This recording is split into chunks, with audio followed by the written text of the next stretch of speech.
पावसाळा सुरू झाला आहे आणि या दिवसांमध्ये काय तुमचा चेहराही खूप ऑइली होतोय का? का तुमच्याही चेहऱ्यावर खूप पिंपल्स येत आहेत का? आणि त्यामुळेच तुमचा चेहरा देखील खूप डल असा दिसत आहे का? तर आजचा हा व्हिडिओ फक्त तुमच्यासाठीच आहे. हॅलो एव्हरीवन, मी अर्चना आणि अर्चनाज मेकओव्हर या आपल्या यूट्यूब चॅनलमध्ये तुमचं सगळ्यांचं मनपूर्वक स्वागत करते. जर तुम्हाला मेकअप, स्किन आणि स्टायलिंग टिप्स या मराठीमधून शिकायच्या असतील तर आजच आपल्या चॅनलला सबस्क्राईब करा. त्यामुळे काय होईल की हे सर्व काही तुम्हाला फ्रीमध्ये शिकायला मिळेल. तर त्यामुळे आपल्या चॅनलला सबस्क्राईब करायला विसरू नका. चला तर मग जास्त वेळ न घालवता आपल्या व्हिडिओला सुरुवात करूया.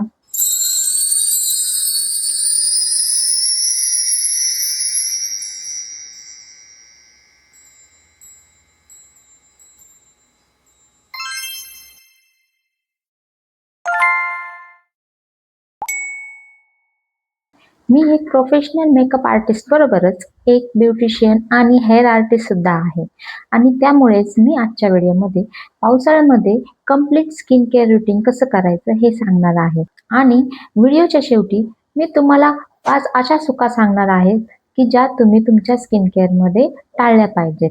आणि त्याबरोबरच मी 5 अशा बोनस टिप्स सांगणार आहेत ज्या की तुम्ही अजिबातच स्किप केल्या नाही पाहिजे. त्यामुळे व्हिडिओ हा स्किप न करता शेवटपर्यंत पाहत राहा.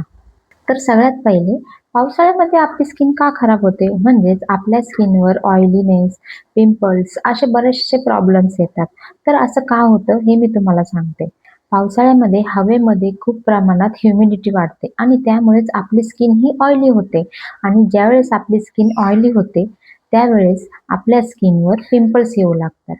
आणि अशा ऑइली आणि पिंपल्समुळे कधी-कधी आपल्याला ॲक्ने सुद्धा होऊ शकतो. आणि ज्यावेळेस ॲक्नेचं प्रमाण देखील वाढतं, त्यावेळेस त्या ॲक्नेमध्ये फंगल इन्फेक्शन सुद्धा होऊ शकतं. तर त्यामुळेच आपल्याला पावसाळ्यामध्ये आपलं जे स्किन केअर रुटीन आहे, हे थोडंसं बदलणं खूप गरजेचं आहे. तर त्यामध्ये पहिली गोष्ट आहे ती म्हणजे क्लिन्झिंग. तर क्लिन्झिंगमध्ये पावसाळ्यामध्ये आपल्याला नेहमीच माइल्ड क्लिन्झरचा वापर केला पाहिजे. म्हणजेच की जेंटल क्लिन्झर असलेले फेस वॉश आपल्याला वापरले पाहिजे. तर ऑइली स्किनसाठी जेल बेस फेस वॉश का? तर जेल बेस फेस वॉशने ज्यावेळेस तुम्ही फेस वॉश करता त्यावेळेस तुमच्या स्किनवरील जे काही एक्स्ट्रा ऑइल आहे ते निघून जाण्यास मदत होते आणि तुमचा चेहरा जास्तीत जास्त क्लीन असा दिसतो. आणि त्याबरोबरच ड्राय स्किनसाठी हायड्रेटिंग फेस वॉश हे खूप हायड्रेटिंग देण्याचं काम करतं. त्यामुळे ड्राय स्किनसाठी हा हायड्रेटिंग फेस वॉश खूप उत्तम असा पर्याय आहे. तर त्यामध्ये एक प्रो टिप म्हणजे ज्यांची स्किन खूप ऑइली आहे किंवा कॉम्बिनेशन आहे, तर त्यांना असं वाटतं की आपण दिवसातून खूप वेळेस ज्यावेळेस फेस वॉश करतो, तर त्यावेळेस आपल्या चेहऱ्यावरील ऑइल हे निघून जातं आणि त्यामुळे ते जास्त वेळेस फेस वॉश करतात. तुम्ही जर जास्त वेळेस फेस वॉश केलं, तर तुमच्या स्किनवरील हे ऑइल जे आहे ते अजून अधिक प्रमाणात प्रोड्यूस होईल आणि त्यामुळे तुम्हाला ऑइलनेस जास्त जाणवेल आणि त्याबरोबरच तुम्हाला पिंपल आणि ॲक्नेचा त्रास सुद्धा सहन करावा लागेल. तर त्यामुळे अशा लोकांनी फक्त दिवसातून 2दाच फेस वॉश करायचा आहे, जास्त वेळा फेस वॉश करायचं नाहीये. दुसरी स्टेप आहे ती म्हणजे मॉइश्चरायझिंग. आता तुम्ही म्हणाल, की पावसाळ्यामध्ये स्किन ऑइली होते, मग मॉइश्चरायझर कशाला लावायचं? तर ही सर्वात मोठी चूक आहे. स्किनला प्रत्येक सीझनमध्ये हायड्रेशनची गरज असते आणि हायड्रेशन हे मॉइश्चरायझर लावल्याने मिळत असतं. त्यामुळे तुमची स्किन ही कुठल्याही टाईपची असू द्या, तुम्हाला मॉइश्चरायझर लावणं खूप गरजेचं आहे. तर पावसाळ्यामध्ये आपल्याला हलकं जेल बेस मॉइश्चरायझर लावायचं आहे. तुमची स्किन कुठल्याही टाईपची असू द्या. तुम्ही एक जेल मॉइश्चरायझर लावलं तर तुमच्या स्किनला खूप छान प्रकारे हायड्रेशन मिळतं. त्यामुळे कुठलाही ऋतू असू द्या आणि तुमची स्किन कुठल्याही टाईपची असू द्या, तुम्हाला मॉइश्चरायझर लावणं खूप गरजेचं आहे. तिसरी स्टेप आहे ते म्हणजे सनस्क्रीन. तर आता पावसाळा आहे, बाहेर खूप ढगाळ वातावरण आहे, कुठल्याच प्रकारचं ऊन येत नाही. तर त्यामुळे यूव्ही रेज येणार नाहीत असं नाही. क्लाउडी वेदरमध्ये सुद्धा आपल्याला सनस्क्रीनची खूप गरज असते. आपण सतत स्क्रीन शेअर करत असतो. मोबाईल, टीव्ही, लॅपटॉप असे बरेचसे उपकरणं आपण वापरत असतो. त्यामधून देखील यूव्ही रेज आपल्या स्किनवर येऊ शकतात आणि त्यामुळे आपली स्किन सुद्धा डॅमेज होऊ शकते. त्यामुळे आपल्याला प्रत्येक सीझनमध्ये सनस्क्रीन हे लावणं खूप गरजेचं आहे. त्यामुळे तुम्ही SPF 30 किंवा SPF 50 असलेलं सनस्क्रीन डेली यूज करू शकता. चौथी स्टेप आहे ती म्हणजे नाईट स्किन केअर रुटीन. जसे की डे स्किन केअर रुटीन महत्वाचं आहे, त्याचप्रमाणे आपल्याला नाईट स्किन केअर रुटीन सुद्धा खूप महत्वाचं आहे. नाईट स्किन केअरचा खूप जणी कंटाळा करतात, पण नाईट स्किन केअरचे खूप मोठे फायदे आहेत. तुमच्या स्किनवरील जे काही प्रॉब्लेम असतील, पिंपल, डार्क स्पॉट, पिगमेंटेशन अशा बऱ्याचशा प्रकारचे प्रॉब्लेम आपण ज्यावेळेस नाईट स्किन केअर करतो, तर त्यावेळेस ती रिपेअर होण्यास मदत होते. नाईट स्किन केअरमध्ये तुम्हाला काय करायचं हे मी तुम्हाला सांगते. तर सगळ्यात पहिले जर तुम्ही मेकअप केला असेल, थोडाफार जरी केला असेल, तरी तो रिमूव्ह करणं खूप महत्त्वाचं आहे. तर सगळ्यात पहिले आपल्याला मेकअप रिमूव्ह करायचा आहे आणि त्यानंतर तुम्हाला फेस वॉश करायचा आहे. फेस वॉश केल्यानंतर तुमच्या स्किनच्या कन्सर्ननुसार तुम्हाला सिरमचं अप्लाय करायचं आहे आणि त्यानंतर तुम्हाला मॉइश्चरायझर लावून तुमचं night skin care routine complete करायचं आहे. अशा पद्धतीने जर तुम्ही नाईट स्किन केअर रुटीन केले, तर तुम्हाला एका महिन्यात तुमची स्किनमध्ये फरक जाणवेल. जे काही पिंपल्स असतील, पिंपलचे मार्क्स असतील, डार्क स्पॉट असतील, पिगमेंटेशन असतील, हे सर्व काही जे काही प्रॉब्लेम असतील तुमच्या स्किनमध्ये, ते कमी होण्यास मदत होते. तर त्यामुळे तुम्ही देखील नाईट स्किन केअर रुटीन हे स्किप करू नका. 5वी स्टेप आहे ती म्हणजे वीकली आणि मंथली स्किन केअर. जसं की मी तुम्हाला डेली स्किन केअर ह्याचं महत्त्व सांगितलेलं आहे, त्याचप्रमाणे वीकली स्किन केअरचं देखील खूप महत्त्व आहे. मी माझ्या प्रत्येक स्किन केअर व्हिडिओमध्ये तुम्हाला वीकली स्किन केअर आणि मंथली स्किन केअरचं खूप महत्त्व आहे हे सांगितलेलंच आहे.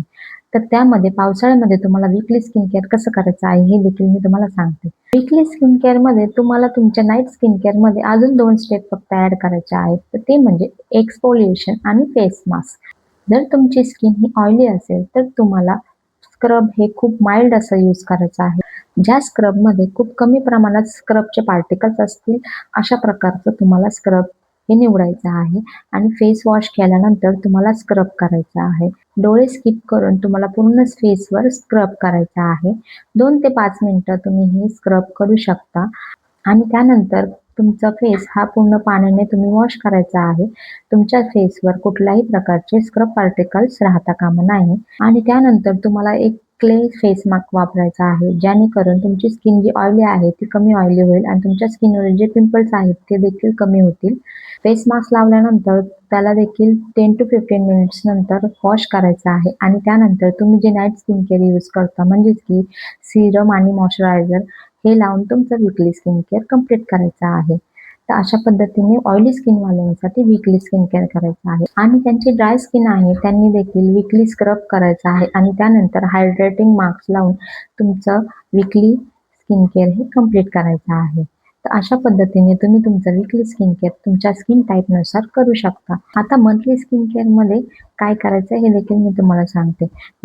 मंथली स्किन केअरमध्ये तुम्हाला तुमच्या स्किनच्या कन्सर्ननुसार क्लीनअप किंवा फेशियल हे केलं पाहिजे. पण तेही तुम्ही एका एक्सपर्ट करूनच केलं पाहिजे. जेणेकरून तुमच्या स्किनवरील जे काही प्रॉब्लेम असतील ते रिपेअर व्हायला मदत होते. तर अशा प्रकारे जर तुम्ही डेली, वीकली आणि मंथली अशा पद्धतीचं जर स्किन केअर केलं तर तुमच्या स्किनवरील जे काही प्रॉब्लेम्स आहेत ते लवकरच कव्हर व्हायला मदत होते आणि तुमची स्किन ही खूप छानरित्या हेल्दी होते. तर आता मी तुम्हाला 5 अशा चुका सांगणार आहे, त्या तुम्ही नेहमी करता आणि त्या तुम्हाला टाळल्या पाहिजेत.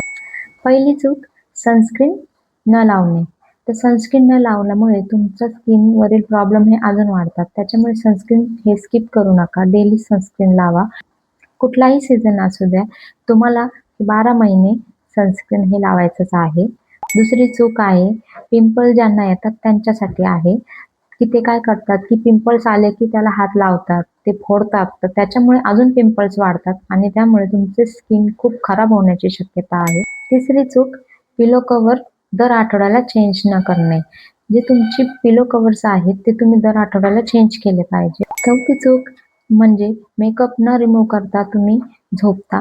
तर ही चूक तुम्ही कधीच करू नका. मेकअप कायम रिमूव्ह करूनच आपल्याला झोपायचं आहे. तुम्ही थोडा जरी मेकअप केला असेल, फक्त लिपस्टिक जरी लावले असेल किंवा काजळ जरी लावला असेल, तरी देखील तुम्हाला मेकअप तो रिमूव्ह करायचा आहे आणि मगच झोपायचं आहे. 5वी चूक आहे मेकअपचे टूल्स हे स्वच्छ न करता वापरणे किंवा ते दुसऱ्यांचेच वापरणे. तर असं करायचं नाहीये.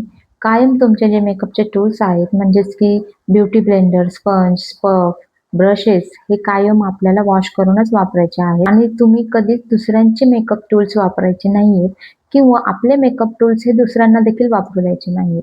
त्यामुळे देखील तुमची स्किन ही खराब होण्याची शक्यता आहे. तर ह्या 5 चुका तुम्ही कधीच करू नका आणि जर करत देखील असाल तर आजच तुम्ही ती बदला आणि यापैकी तुम्ही आधी कोणती चूक करत होते हे मला कमेंट्समध्ये नक्की सांगा. तर व्हिडिओच्या सुरुवातीला मी तुम्हाला सांगितलं होतं, की मी 5 बोनस टिप्स सांगणार आहेत. तर ते काय आहेत ते मी आता तुम्हाला सांगते. तर सगळ्यात पहिली टिप आहे ती म्हणजे तुम्हाला भरपूर पाणी प्यायचं आहे. तुम्हाला डेली 7 ते 8 लिटर पाणी प्यायला पाहिजे, जेणेकरून तुमच्या शरीरातील टॉक्सिन हे बाहेर पडतील. दुसरी टिप आहे ती म्हणजे तुम्ही डेली एक्सरसाइज केलं पाहिजे. डेली एक्सरसाइजमुळे तुमच्या शरीराला एक प्रकारे स्ट्रेंथ मिळते आणि त्यामुळे तुम्हाला ॲक्टिव्ह फील होतं, थकवा जाणवत नाही. त्यामुळे डेली हे तुम्ही एक्सरसाइज केली पाहिजे. तिसरी बोनस टिप आहे ते म्हणजे प्रॉपर डाएट तुम्ही फॉलो केलं पाहिजे आणि योग्य तो आहार घेणं खूप गरजेचं आहे. जे काही बाहेरचं जंक फूड आहे, विशेषतः चायनीज फूड तुम्ही अव्हॉइड केलं पाहिजे. चौथी टिप आहे ती म्हणजे प्रॉपर आपल्याला झोप घ्यायची आहे. 7 ते 8 तास आपल्याला झोप ही खूप महत्त्वाची आहे. जास्त पण झोपायचं नाही आणि कमी पण झोपायचं नाही. रेग्युलरली आपल्याला 7 ते 8 प्रॉपर झोप घेणं खूप गरजेचं आहे. 5वी टिप आहे ती म्हणजे स्वच्छता. आपण स्वतः स्वच्छ राहिलं पाहिजे आणि आपण जिथे राहतो तो परिसर देखील आपल्याला स्वच्छ ठेवायला पाहिजे. सगळ्यात जास्त बॅक्टेरिया हे अस्वच्छतेमुळे देखील आपल्या शरीरामध्ये येण्याची शक्यता असते आणि त्यामुळे आपण आजारी देखील पडतो. त्याचा परिणाम आपल्या शरीरावर होतो आणि त्याबरोबरच आपल्या स्किनवर देखील होतो. त्यामुळे आपण स्वतः देखील स्वच्छ राहिलं पाहिजे आणि आपला आजूबाजूचा परिसर देखील आपण स्वच्छ ठेवला पाहिजे. तर ह्या होत्या माझ्या 5 बोनस टिप. तर अशा प्रकारे मी जे काही daily skin care, weekly skin care आणि मंथली स्किन केअर हे जे काही सांगितलेले आहे, त्याबरोबरच जर तुम्ही ह्या 5 बोनस टिप फॉलो केल्या, तर तुमची स्किन ही बाहेरूनच नाही, तर आतून देखील खूप हेल्दी अशी होईल. तर त्यामुळे ह्या 5 बोनस टिप तुम्ही नक्की फॉलो करा आणि तुमचं स्किन आणि बॉडी पूर्ण हेल्दी करा. तर अशा प्रकारे आजच्या व्हिडिओमध्ये आपण शिकलो, की पावसाळ्यामध्ये कशा प्रकारचे स्किन केअर रुटीन केलं पाहिजे आणि त्याबरोबरच कोणत्या 5 चुका तुम्ही टाळल्या पाहिजे हे देखील मी तुम्हाला सांगितलेले आहे. आणि सगळ्यात महत्त्वाचं म्हणजे 5 बोनस टिप्स सांगितलेल्या आहेत. त्या तुम्ही नक्की फॉलो करा. त्यामुळेच हा व्हिडिओ तुम्हाला नक्की आवडला असेल अशी मी आशा करते. आणि व्हिडिओ आवडला असेल तर लाईक करा, शेअर करा, सबस्क्राईब करायला विसरू नका. पुढच्या व्हिडिओमध्ये आपण शिकणार आहोत की पावसाळ्यामध्ये लॉंग लास्टिंग मेकअप कसा करायचा आहे. सो त्यामुळे पुढच्या व्हिडिओमध्ये भेटूया. तोपर्यंत बाय बाय. Take care.